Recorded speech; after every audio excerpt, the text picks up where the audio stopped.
Welcome, members. I'll call this meeting of the Rules Committee to order and note for the record that there is a quorum present. Also want to welcome back Representative Engen.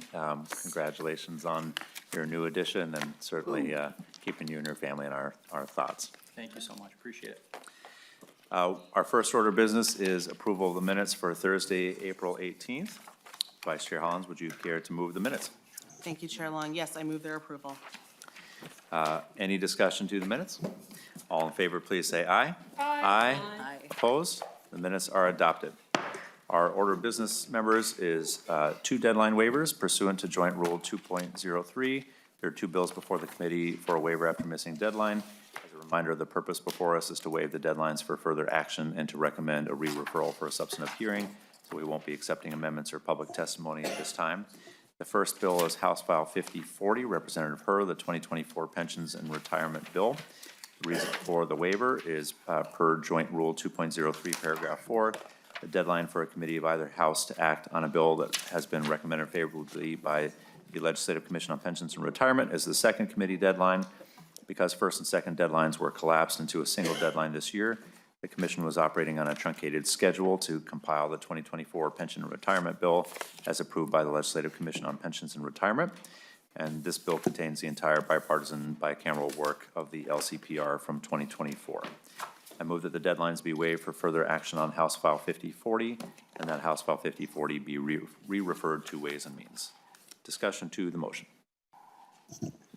Representative. Thank you, Mr. Chair. And I was wondering why, when the last committee stop was on 3/20/24, that this wasn't able to make it through the process, particularly given its bipartisan nature. And you know, I think Chair Lee O'Driscoll is speaking favorably of this bill. Just wondering why, after almost a month and a couple of days of inactivity, we're giving this a rules waiver. Well, Representative Nashua did miss the deadline, which is why it's before us for the waiver, and I think we're moving it now because it is ready to be taken up by Ways and Means. Any further discussion? Representative Barrick.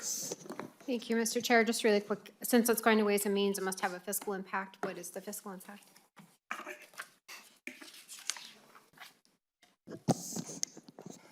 Ms. Adrian. Thank you, Mr. Chair and Representative Eric. In the initial tracking document, there was a line for educator pensions. And so the money that was set aside for the pensions bill was just under 31.5 million. Any further questions, Representative Barrick? Thank you, Mr. Chair. So is this bill consuming that whole 31 million or short? Ms. Adrian. Thank you, Mr. Chair. My understanding is that it is, but I can double check. Okay. Any further discussion? Seeing none, I move that the deadlines be waived for further action on House File 5040 and that House File 5040 be re-referred to Ways and Means. All those in favor, please say aye. Aye. Opposed? No. The motion prevails.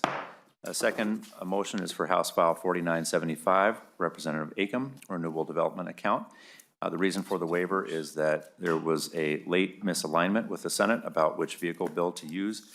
The Senate decided to assemble their Ag, Climate, and Commerce bill onto the companion bill of House File 4975 and Senate File 4942. We had been prepared to assemble the package onto House File 4177, which we had moved, but needed to move House File 4975 when the Senate changed course. I move that the deadlines be waived for further action on House File 4975 and that House File 4975 be re-referred to Ways and Means. Discussion. Leader Damath. Thank you, Mr. Chair, and I appreciate the explanation. It sounds as if the majority, House and Senate, had miscommunication with deciding how this was going to move forward. But with that being said, what is the fiscal implication on this bill, the fact that it's moving to Ways and Means? Ms. Adrians, do you have that for us? Yes, thank you, Mr. Chair and representatives. This bill is moving to Ways and Means, and it will be used as a vehicle for some of the bills that are being combined together in Ways and Means. I hope I'm not giving away any state secrets there, but I think I was clear on that in my statement. Leader Damath. Chair, follow up. What is the fiscal implication? Mr. Chair and members. Maybe that would be a better question for Chair Olson.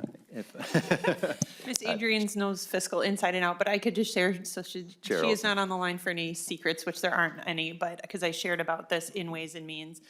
We are assembling our bills right now, starting tomorrow. We took up 3, we laid over those bills. We'll take up more tomorrow, and we'll start assembling the packages as Representative Long said.